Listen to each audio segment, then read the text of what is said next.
Katika dunia mbadala hii, kila mtu hupata nguvu ya kipekee anapotimiza miaka 18, kuanzia uwezo wa kuruka hadi kudhibiti nguvu za asili. Hata hivyo, Jen ana miaka 25 na bado hajapata nguvu yake, jambo ambalo humfanya awe mchungu na mwenye wivu. Wakati wa mahojiano ya kazi, anagundua kwamba uwezo wa bosi ni kulazimisha watu kusema ukweli, na hilo linamsababisha Jen aseme mambo ya kufedhehesha sana na hivyo kupoteza nafasi ya kazi. Jioni, Jen anakutana na mpenzi wake wa kawaida Luke. Mara baada ya kumaliza, Luke husubiri Jen aende bafuni na kisha huruka kutoka dirishani, jambo linalomfanya Jen ajisikie kutothaminiwa kwa sababu hufanya tabia hiyo kila wakati. Kesho yake, mpangaji mwenzake Jen anayeitwa Kerry yuko kazini katika ofisi ya wanasheria. Uwezo wake unamwezesha kuruhusu roho za watu waliokufa kuingia mwilini mwake kwa dakika chache, hivyo wanasheria humtumia kupata ukweli wa kesi. Kwa bahati mbaya, hili wafanya wateja kumkasirikia kwa kudhani anaingilia mambo. Mchana, Jen anafika nyumbani na kukuta paka aliyepotea mlangoni, hivyo anamuingiza ndani. Kisha anamkuta Cash, mpenzi wa Kerry, akijaribu kujishonea suti ya shujaa wa kubuni, na Jen anamcheka kwa hilo. Cash akiwa amedhalilika hutumia uwezo wake wa kurudisha wakati nyuma na kufunga mlango haraka ili Jen asimuone. Hivi karibuni, Kerry naye anawasili na kuanza kulia, akieleza jinsi amechoka wateja kumtolea hasira zao. Jen anamwambia aache kazi, lakini Kerry hawezi kwa sababu lazima mtegemee Cash hadi apate kazi. Ili kupunguza huzuni, Kerry huingiza roho ya Hitler ili wamcheke. Baadaye, Kerry anakwenda kwenye miadi na mwanaume anaitwa Gordon, ambaye anakataa kumpa mikono bila kuvaa glavu kwa sababu anaweza kumfanya mtu kufikia kilele cha kimapenzi kwa kuguza tu. Baada ya chakula kizuri, wanakwenda kwa Jen, lakini Gordon anakataa kutumia uwezo wake, akitaka kuonyesha kwamba anaweza kuwa mzuri kwa mwanamke bila nguvu hiyo. Kwa hiyo anamkisa akiwa na plastiki kati ya nyuso zao, na wanapotenda tendo anavaa glavu. Hata hivyo, yeye ni mbaya sana, hivyo Jen analazimika kujifanya amefurahi. Baada ya hapo, Gordon analala huku akiweka mtu wa kutenganisha kati yao ili asimguse akiwa usingizini. Wakati huo huo, Cash na Kerry wako barabarani na ghafla mwanaume asiyeonekana anamvuta Kerry na kuchukua simu yake na kuomba pia pochi. Badala ya kurudisha muda nyuma, Cash humpigia mwizi pochi yake mwenyewe na kumshika Kerry ili wakimbie. Baadaye, Cash anakiri kwamba kupambana na jambazi kulimfanya ajisikie vizuri, hivyo sasa anataka kuwa shujaa wa kweli. Asubuhi yake, Jen anaamka na kujaribu kumpapasa Gordon, lakini anashtuka na kuona paka anaruka kitandani. Paka anamgusa Gordon kwanza na Gordon ananamka akipiga kelele za hisia kali. Akichukizwa sana, Gordon anaondoka akimwambia Jen kwamba hawafai kuwa pamoja. Baadaye, wakati wakifungua kinywa, watatu hao wanaamua kumtunza yule paka na wanamuita Giselle Lord kwa kile alichofanya kitandani. Jioni, Jen anachukua taksi kwenda sherehe ya siku ya kuzaliwa dada yake wa upande mmoja. Driver ana uwezo wa kujua lini mtu atakufa, lakini anakataa kumweleza Jen maelezo, akimwambia tu ajihadhari na dubu. Anapofika, anapigiwa simu na babake animkumbusha dada mzuri. Ndani ya nyumba, Jen anakutana na mamake Mary ambaye ana uwezo wa kuamrisha teknolojia lakini hawimudu mzuri, na pia mpenzi wake mamake Ian ambaye ana uwezo wa kuhisi hisia za watu. Andy, dada wa Jen wa upande mmoja, anatimiza miaka 18 usiku huo. Jen anazua mabishano kwa kumkumbusha kwamba huenda hasipate nguvu, hivyo Ian hutumia uwezo wake kutuliza hali. Wakati Andy anapiga mshumaa, wote anasubiri nguvu zake zitokee, lakini hakuna kinachotokea. Jen anafurahishwa na hilo. Hata hivyo, Andy apofungua friji analivunja mlango na kugundua kwamba ana nguvu mkubwa sio na kawaida. Akiwa mwenye furaha, Andy anaonyesha uwezo wake wote huku Jen atakuwa mwenye wivu, hivyo anaondoka kinywangi na mwanomo. Wakati huo, Jen anaamua kumtembelea Luke ambaye amekuwa akimtembelea Message. Anamkuta akikula chakula na mwanamke mwingine ambaye ana uwezo wa kubadili mbo, lakini hatumii uwezo huo msana, ikionyesha kwamba yeye tayari ni mrembo na asili, jambo ambalo linamkera Jen. Baadaye Luke anampeleka yule msichana kuruka angani, hivyo Jen anamlazimisha Luke kufanya hivyo kwa ajili yake. Safari ni mfupi na Luke anamwacha Jen barabarani akimwambia kwamba hawatofautiani tena kwa sababu Jen hawezi kumpenda mtu hamajijui kupenda mwenyewe. Katika safari yake ya kurudi, Jen anampigia babake kwa ajili ya faraja, lakini anapowasili nyumbani nadhihirika kwamba babake amekufa na Kerry huita roho ya baba kila Jen anapomhitaji. Kesho yake, Jen na Kerry wanakwenda kliniki ya ugunduzi kujifunza namna ya kuamsha uwezo wa Jen, lakini gharama ni kubwa sana na hawezi kumudu. Usiku huo, Jen akiwa amelala, Giselle Lord ghafla anageuka kuwa binadamu kisha anarejea kwa paka tena kabla Jen asimuone. Waula kingine Jen ni kuamsha uwezo wake kupitia msongo wa mawazo, hivyo anakwenda mgahawa na rafiki kula chakula chenye pilipili kali zaidi kwenye menyu. Kwa bahati mbaya, haukistahimili na anakimbia dukani kunywa chupa nzima ya maziwa, na tukio hilo linaonekana na Luke kupitia kamera za usalama ikiwa la aibu sana. Siku inayofuata, Kerry anampeleka Jen daktari wa meno kujaribu msongo. Jen anajaribu kukimbia, lakini Kerry anamvuta ndani na wanaanza kusikia mziki wa kitisha. Uwezo wa daktari ni kufanya watu kusikia mziki unaofanana na hisia zao, na daktari akiwa mpole, mziki wa Jen hubadilika kutoka wa kitisha kuwa utulivu. Kwa bahati mbaya, daktari anatangaza kwamba mola za Jen zinahitaji kuzibwa na mziki wake unabadilika kuwa wa kitisha tena. Ili kumtuliza,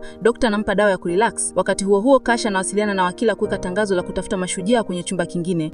Giselle Lord anageuka tena kuwa mwanaume, lakini anapata shida kutembea kama binadamu. Anachokonoa mlango ili kupata umakini wa Kesh, lakini Kesh anapokwenda kuangalia, Giselle Lord amerudi kuwa paka tena. Kwa upande wa Jen, anamaliza miadi yake akiwa katika hali ya kulewa na dawa. Carrie anamtoa nje na ghafla wanaona mwanaume mwenye barakoa anawakaribia na kumkamata Jen na kumsukuma kwenye buti la gari. Huyu ni Kesh ambaye aliandaa utekaji huu wa bandia pamoja na Carrie ili kumwongezea msongo. Wawili hao wanaamua kusimama kwanza kwenda kula, wakimwacha Jen augue ndani ya buti, lakini Jen akiwa amechanganyikiwa na dawa anatuma ujumbe wa sauti kwa Luke akisema anampenda. Kesh na Carrie wanachanganyikiwa hadi hawatambui gari likivutwa na trekta hadi linapotoweka kabisa. Carrie anamuita Jen kumuuliza alipo na wanakimbilia kituo cha kuweka magari yaliyokamatwa. Kesh anakiri kuwa gari ni la mama yake na hana leseni, hivyo hawezi kulichukua kisheria. Wanasniki kuingia kwenye yadi ya magari, lakini wanagundua hawana funguo za gari, na mbaya zaidi, dawa za Jen zinaanza kuisha, hivyo Jen anaanza kuchanganyikiwa. Hawana chaguo ila kumpigia Andy ambaye anawaambia Jen aombe msaada kwa adabu. Jen anajifanya kuwa mpole na Andy analivunja kabisa kifuniko cha buti kwa urahisi. Jen kisha anajaribu kumpiga Andy, hivyo Carrie lazima watenganishe. Ghafla wanasikia honi ya Dory na wanashangaa kuona Mary na Ian wamekuja kuwachukua. Wakati Mary anamkemea Jen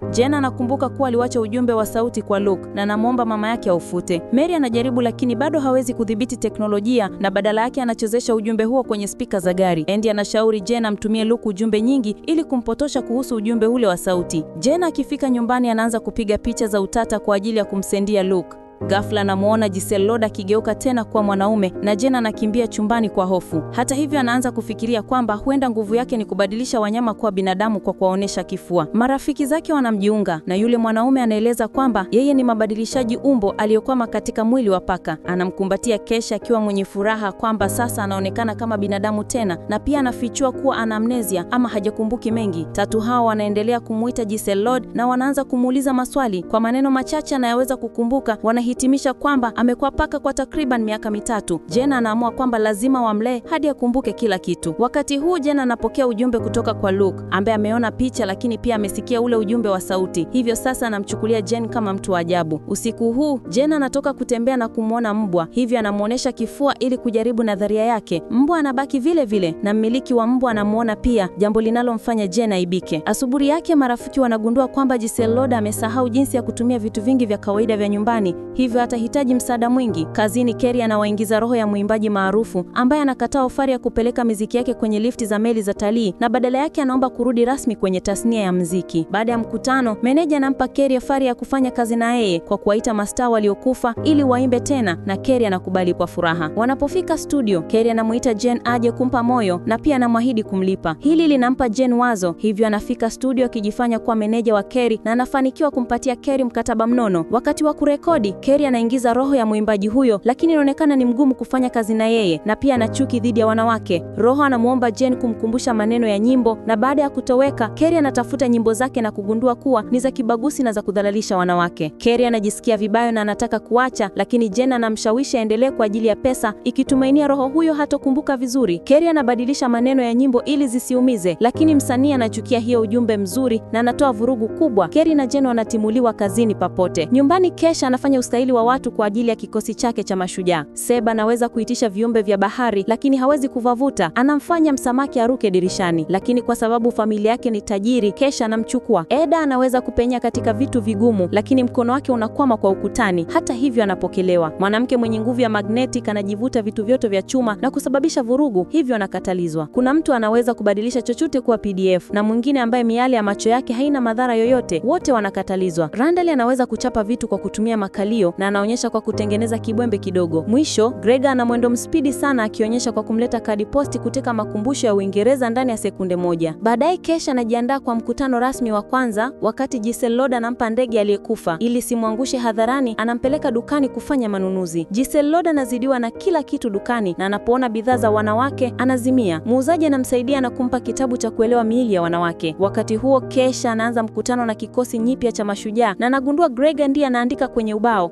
Grego pia ana mengi ya kusema na Cash anahisi kama anajaribu kuiba uongozi kutoka kwake. Baada ya Randall kutengeneza kalamu kwa kutumia makalio yake, wanajadili jinsi wangefanya wakimuokoa mwanamke. Grego anasema anapaswa kuwa kiongozi kwa sababu anawaheshimu wanawake wote, ilhali Cash anasisitiza kwamba yeye ndiye chaguo bora kwa sababu ni mtaalamu wa anatomi ya wanawake. Seb anachora sehemu za siri za mwanamke kwenye ubao na anamuuliza Cash abaini mahali pa furaha. Cash haijui. Bahati nzuri, Giselle Lord anarudi na kumsaidia, hivyo Cash anasalia kuwa kiongozi. Jen na Carrie wanaporudi nyumbani, wanasikia kelele za ajabu na wanawakuta Cash na Giselle Lord wakicheza mchezo waliotengeneza kwa kutumia bidhaa za wanawake. Hivyo wote wanajiunga kucheza. Baada ya muda, mwanamke wa nguvu ya sumaku anarudi kwa sababu alisahau mwamvuli wake, na ghafla anashikamana na Giselle Lord, ikimaanisha kwamba ana kipandikizi cha kufuatilia. Kikundi kinaamua kumpeleka Giselle Lord kumwona Daktari Dittel, mtaalamu wa wanyama ambaye anaweza kuwasiliana nao. Hata hivyo, Dittel analazimika kutumia headphones kwa sababu husikia kilio cha kila mnyama muda wote. Jen anapomleta Giselle Lord,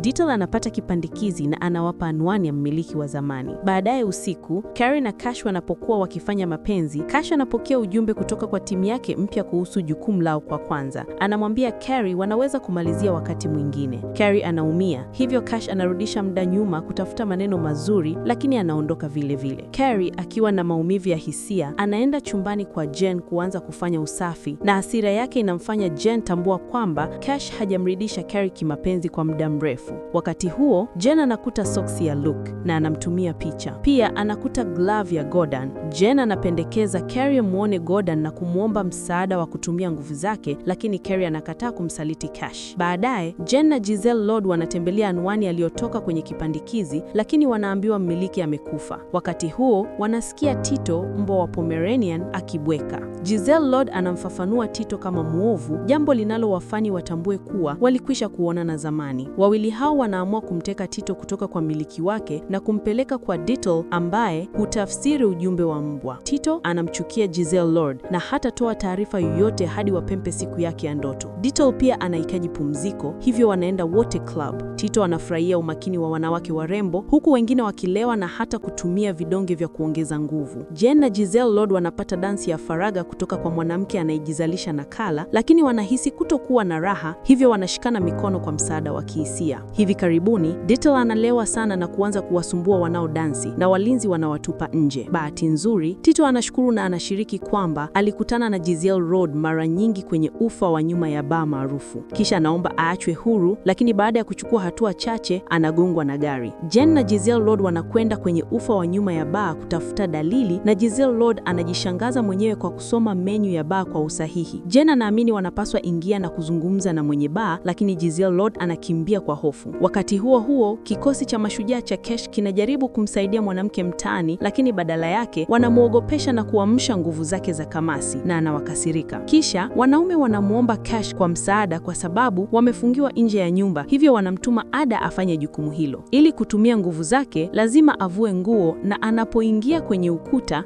anakwama kwa makalio. Grego anaamua kuondoka na sehemu ya timu kwenda baa na kumwacha Cash na Ada. Baada ya muda, Cash anapokea ujumbe kutoka kwa Grego akimuomba msaada. Cash anakarubika kuwafuata akimwacha Ada amekwama peke yake. Timu inapigana vibaya nje ya baa na Grego anataka Cash urudishe muda, lakini Cash anaweza rudisha sekunde 10 tu na hazitoshi hata akijaribu mara nyingi. Gaidi mmoja anamfukuza Cash na Cash anajifanya hamfahamu yoyote na anakimbia. Nyumbani, Carrie anaanguka kihisia kutokana na uhaba wa kuridhishwa na anamtembelea Gordon kwa kisingizio cha kurudisha glove. Anaanza kulia na kumsihi Gordon amsaidie, lakini wakati Gordon anakuwa tayari kumgusa, Carrie anakiri hawezi kufanya usaliti. Kuomba msamaha, anamwambia Gordon kwamba yeye ni shujaa, na hilo linamfanya ajisikia vizuri na kuanza kuwasaidia wanawake wote kuanzia wakati huo. Carrie anarudi na kuungana na Cash, wakati Jen anakutana na Giselle Lord nje ya nyumba na anamwambia baa haikutoa jawabu. Wanashikana hisia kwa kuhofia kujijua wao ni nani hasa, lakini wanapokaribia kubusiana, Jen anapokea ujumbe kutoka kwa Luke akitaka soksi yake.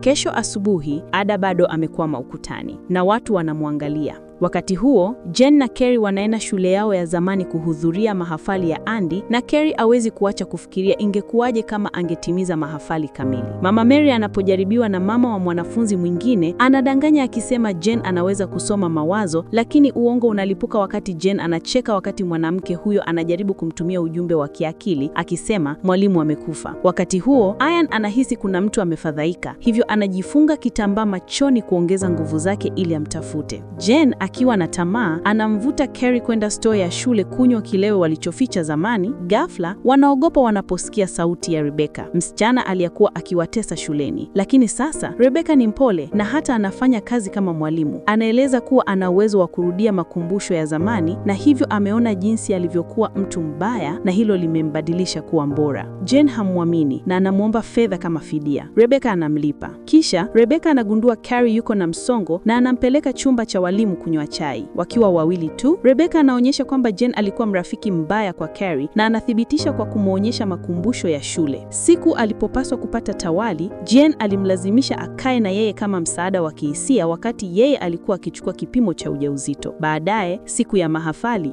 Jen hakutaka mama yake ajue kwamba aliacha shule, kwa hiyo akakupa joho la kuhitimu la Carrie, lakini hakulirudisha kwa wakati, hivyo picha ya Carrie ikaharibika. Rebecca anamwambia Carrie kuwa anapaswa kujisimamia mwenyewe. Wakati huo huo, Jen anajificha bafuni ili kunywa na anasikia Andy akiongea na mpenzi wake. Inaonekana Andy alidanganya kuhusu kukubaliwa katika chuo cha muziki na pia haikuwa tena katika uhusiano na mpenzi wake. Yote haya ni matokeo ya nguvu zake za juu kupita kiasi. Mara tu mpenzi wake wa zamani anapoondoka, Jen anakabiliana na Andy ambaye anakubali kufanya chochote ikiwa Jen atabaki na siri hiyo. Dada wawili wanarudi kwenye sherehe na Jen anamlazimisha Andy kufanya dansi ya familia, jambo linalomuibisha Andy mbele ya kila mtu. Halafu Jen anampa Andy hotuba ya aibu ili aisome anapokubali tuzo yake. Andy anaposoma maneno yale ya kuumiza, anajawa na hasira, hivyo anaamua kumkejeli dada yake mbele ya wote, na hapo Jen anafichua siri ya Andy. Andy mwenye maumivu makali anakimbia huku akilia, na Ian anatambua kwamba mtu aliyokuwa akihisi, aliyekuwa na dhiki, alikuwa ni binti yake mwenyewe. Kisha ni wakati wa Carrie kutoa hotuba yake, lakini hawezi kuzungumza vizuri kwa sababu familia ya Jen inapigana chumbani upande wa pili na sauti inasikika hadi ukumbini. Carrie anagundua kuwa Rebecca alikuwa sahihi kuhusu tabia ya Jen na anaondoka kujificha bafuni. Wakati huo Jen anaingia na kuanza kulalamika kuhusu maisha yake, jambo ambalo linamfanya Carrie kupasuka na kumuita Jen mwenye ubinafsi, akionyesha kwamba kutokuwa na nguvu maalum sio sababu ya kuwa mtu mbaya. Mgogoro unazidi na Carrie anaondoka akikimbia, akimwacha Jen akilia peke yake. Nyumbani, Giselle Lord anamkuta Kesh akiwa amezama kwenye beseni la kuoga, akiwa na huzuni kwa jinsi alivyojitendea usiku uliopita. Giselle Lord anamkuna nywele na kumwonyesha video za pengwini wanaoambuka ili kumfariji, lakini wanapovinjari tovuti ya video, wanakuta rekodi ya Kesh akikimbia vitani imeenea mtandaoni. Hali ya Kesh inazama tena. Siku zinazofuata Jen na Carrie hawaongei, hivyo Giselle Lord ndiye anayepeleka ujumbe kati yao. Asubuhi moja, Jen anagundua nukta nyekundu juu ya vitu vingi vya nyumbani na anagundua Carrie ametia alama vitu vyake vyote ili Jen asivitumie, kwa sababu Jen amenunua vitu vichache sana kwa nyumba hiyo. Hivyo Jen analazimika kula kitunguu chekundu tu kama kifungua kinywa. Baadaye Jen anakwenda kwenye kliniki ya uchunguzi akiwa na nia mdhabiti kufanya vipimo. Wakati anajaza fomu, anakutana na Hannah, msichana mwingine wa miaka 20 asiye na nguvu zozote. Wasichana hao wanakwenda baa na kuungana kwa uzoefu wao wa kutokuwa na uwezo. Baadaye wanamuona mwanamke anaweza kubadilisha rangi ya nywele zake, na kwa wivu wanakwenda bafuni na kukata mkia wake wa nywele kwa mzaha, kwa sababu nguvu zake zinaweza kuzirudisha. Hata hivyo, wanagundua wamekata nywele ya mtu asiye sahihi, hivyo wanalazimika kukimbia. Nyumbani, Carrie anakuta video ya aibu ya Kesh na anamwambia aombe msamaha kwa marafiki zake ili waanze upya. Kesh analipenda wazo hilo na anaondoka kuwatafuta wenzake. Hivyo Giselle Lord anatumia nafasi hiyo kumuuliza Carrie kwa nini yeye na Jen wanagombana. Carrie anapolalamika, anakiona kisanduku cha vishada za puzzle zao na anakumbuka wakati wao mzuri wa kuvitengeneza pamoja, akihuzunika kwa sababu hawajamaliza puzzle hata moja. Jen anaporudi anasema sasa ana rafiki mpya bora kuliko Carrie na adai ile puzzle ni yake. Hivyo Carrie anajibu kwa kukataa tena kumuita baba yao kupitia nguvu zake. Wakati huo huo, Kesh Kesh anamtembelea Seb ambaye anaenda Florida kusahau yaliyotokea. Kesh anaomba msamaha na kumpa Seb chocolate, jambo ambalo linamfanya Seb kulia na kumkumbatia akimpendekeza waende pamoja. Kisha wanamtembelea Ade anayekubali msamaha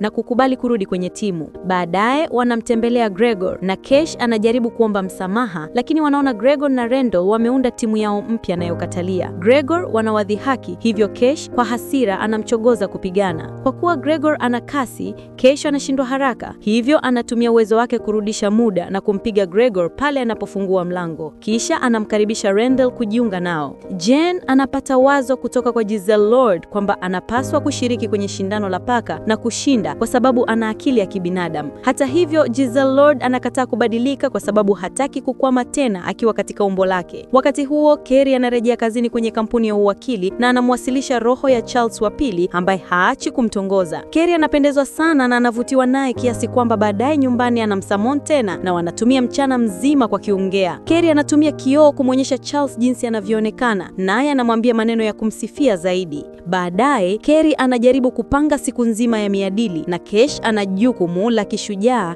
na anamwahidi watakutana baadaye. Carrie anakatisha tamaa na anaamua kumpeleka roho ya Charles kwenye Hakamasin. Wapi Charles anaona michoro ya picha zake. Charles anaendelea kumtongoza na Carrie haribu ana kiss picha yake, lakini mlinzi anamzuia kwa wakati. Carrie anarejea nyumbani na anasikia Jen akipiga kelele baada ya kugundua kuwa Giselle Lord amekula chakula cha paka ili aweze kubadilika tena. Ameacha rekodi ikikubali kushiriki kwenye shindano. Wanapojaribu kumsajili, Jen anatumia jina la paka kutoka kwenye chip yake na kila mtu anafurahia kwa sababu paka huyo alikuwa maarufu sana kwenye mashindano hayo. Jen anaangalia video za mashindano ya zamani na kugundua kwamba talanta ya Giselle Lord ni kuchecha. Anajaribu kumfundisha tena, lakini Giselle Lord haelewi na Jen anafikiria kukata tamaa, lakini anaisikiliza tena ujumbe wake wa Giselle Lord wa kumtia moyo na anaamua kumfanya avutie. Siku ya onyesho ikifika, Jen anajaribu kumfanya paka aruke kupitia duara, lakini hatii. Basi Jen anaanza kuchecha na ndipo Giselle Lord anabadilika kuwa mwanadamu na kuungana naye jukwani. Wanafanya dansi ya kuvutia na kufurahia, lakini majaji hawakubali na wanatolewa nje. Wakiondoka, Giselle Lord anajaribu kuomba msamaha, lakini Jen anamkiss badala yake. Katika jengo limewachwa timu ya Kesh wanatafuta wauzaji wa dawa na kugundua timu ya Gregor iko pale pia. Mabishano yanaanza hadi wanaposikia hatua, hivyo wote wanaingia kujificha kwenye kabati. Masaa yanapita na hawataki kutoka kwa sababu Kesh hataki kushiriki sifa. Wengine wanamcheka kwa kuweka ego yake juu kuliko miadili yake. Nyumbani, Carrie anakula chakula cha jioni na Charles na wanajivunja sana. Wakati mambo yanakaribia kuwa ya kiromantic, Kesh anaingia na kutangaza ameacha kazi ya ushujaa, jambo ambalo linamfurahisha Carrie. Lakini baadaye Kesh anachagua pizza na YouTube tena na Carrie anaanza kujiuliza kama wao wanaendana vile. Siku inayofuata magazeti yanatangaza kwamba timu zote mbili za ushujaa zilifanya kazi pamoja kuwashinda wauzaji. Jen anaamka na kugundua Giselle Lord amepaka rangi ukuta wa chumba, ikihisi kwamba sasa wao ni wapenzi watakaoishi pamoja. Baada ya kumweleza kwamba mambo yanakwenda haraka sana, Jen na Carrie wanazungumza. Jen anaongea na baba yake tena kupitia Carrie na kisha anamshauri Carrie kuwa mkweli na Kesh. Carrie anajaribu kumwacha Kesh, lakini Kesh anatangaza anafanya sherehe kwa ajili yake, hivyo Carrie anairisha.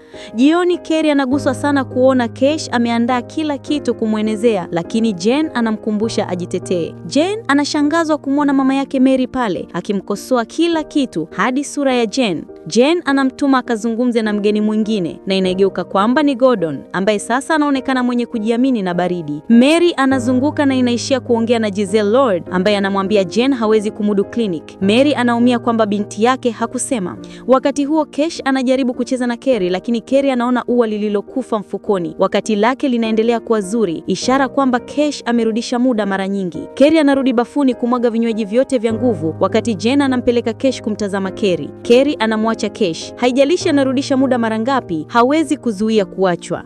Jen anafurahia Luke anapompa ofa ya kuruka, lakini anagundua Luke ana wivu na anamcriticize Giselle Lord. Jen anamtetea Giselle Lord na kugundua anamkenda, hivyo anamwacha Luke na anarudi kwenye sherehe. Jen anapaniki anapomiss Giselle Lord na anakimbia kumtafuta. Inaanza kunyesha. Jen anaomba msamaha kwa paka na kumwomba ambewe mwanapaka, na Giselle Lord anatokea nyuma yake. Wanakumbatana na kubisana kwa mapenzi. Wanarudi nyumbani na Jen anamwonyesha mama yake Giselle Lord ama mpenzi wake. Mary anataka kusaidia kulipa clinic, lakini inafanya baraa. Gordon anaingilia na anatoa pesa kwa sababu sasa ana pesa nyingi kutokana na kuuza huduma zake. Wasichana wanakumbatana kusherehekea na Giselle Lord anamkumbatana Gordon na kusababishia suruali yake kulowana. Asubuhi inayofuata Giselle Lord anaenda dukani na msichana mdogo anamwangalia akisema yeye ni baba yake. Mama yake anaangusha mzigo wa vitu baada ya kumtambua uso wake.